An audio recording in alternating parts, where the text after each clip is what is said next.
পুরাতনদের দলে সেইভাবে পাত্তা দেওয়া হচ্ছে না।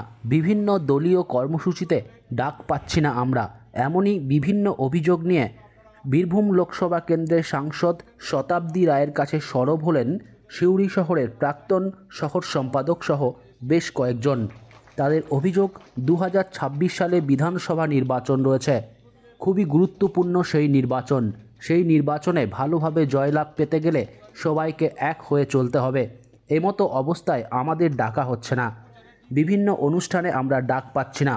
যদিও সাংসদ শতাব্দী রায় এবং সিউড়ি বিধানসভার বিধায়ক বিকাশ রায়চৌধুরী বলেছেন সবাইকে নিয়ে একসাথে আমরা চলছি। শতাব্দী রায় বলেন, আমি সকলকেই চিনি, দীর্ঘদিন ধরে এই জেলাতে রয়েছি, সকলকে খুব ভালোবাসি আমরা সবাই এক। আমরা দিদি শতাব্দী রায়কে দেখালাম, আমাদের এমপি। কি বললেন? আমরা বললাম আমাদের কথা এবং আমরা ফুলের তোড়া দিকে সম্বোধনা জানালাম।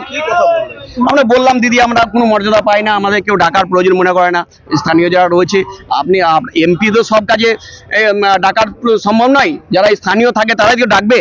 তারা বিভিন্ন জেলাতে যারা অঞ্চলে আছে, যারা শহরে আছে, তারা সবসময় গুরুত্ব পায় না। পুরনো কর্মীদের গুরুত্ব দেওয়া হোক, এটা আমাদের আবেদন। গুরুত্ব যারা এখানে নেতৃত্ব দিচ্ছে তারাই, কার নাম করবো? শহরও আছে, অঞ্চলেও আছে, যারা যেখানে থাকে তারাই সেখানে গুরুত্ব দেয় না। শহরের লোককে গুরুত্ব দেয় না, পুরনের অঞ্চলেও তাই, অঞ্চলের লোকরাও পুরনোদের গুরুত্ব পায় না। তাদের সবাইকে একত্র করে ডাকা হোক, এটাই আমরা চাই। দলকে আরো বড় করতে গেলে, 26-এ ভালোভাবে জিততে গেলে, মুখ্যমন্ত্রীকে আনতে গেলে সবাইকে একত্র করতে হবে। আমার নাম তরুণ দাস, আমি প্রাক্তন টাউন সেক্রেটারি সিউড়ি শহরের।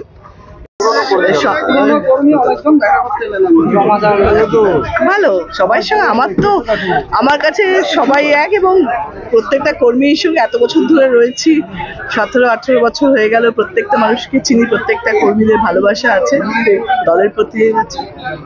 তারা বলতো ডাকে না বলে আমরা আসতে পারি না, অনেক নিশ্চয়ই সেটা প্রত্যেকবার নিয়ম সে দেখে নেবে। সবাই একইভাবে একই জায়গায় নেই, অনেক জায়গায় প্রবলেম থাকে, সেগুলো সলভ হয়। সবাই একই হয়, অনেকের জায়গায় গুরুত্ব পায় না, আবার তাদেরকে ডাকাও হয়। অনেক সময় তারা আসেও। পুরনো মানুষদের ছাড়াও তো হয় না, যে কোনো জিনিস এগিয়ে যাওয়ার জন্যে তোমার পুরনো মানুষকে তো মনে রাখতে হবে, পুরনো দিনে চলতেই হবে। এই দলে সবাইকে সম্মান দেওয়া হয়, তাহলে দলটা তো বড় হতো না।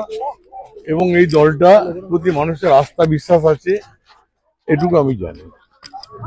তারা বলছেন যে পুরোনো দিনের আপনারা দেখবো, কারণ আমরা নিশ্চয়ই খোঁজ খবর নেবো, যদি কেউ হয় নিশ্চয়ই তাদেরকে আমরা কাছে টেনে নেবো।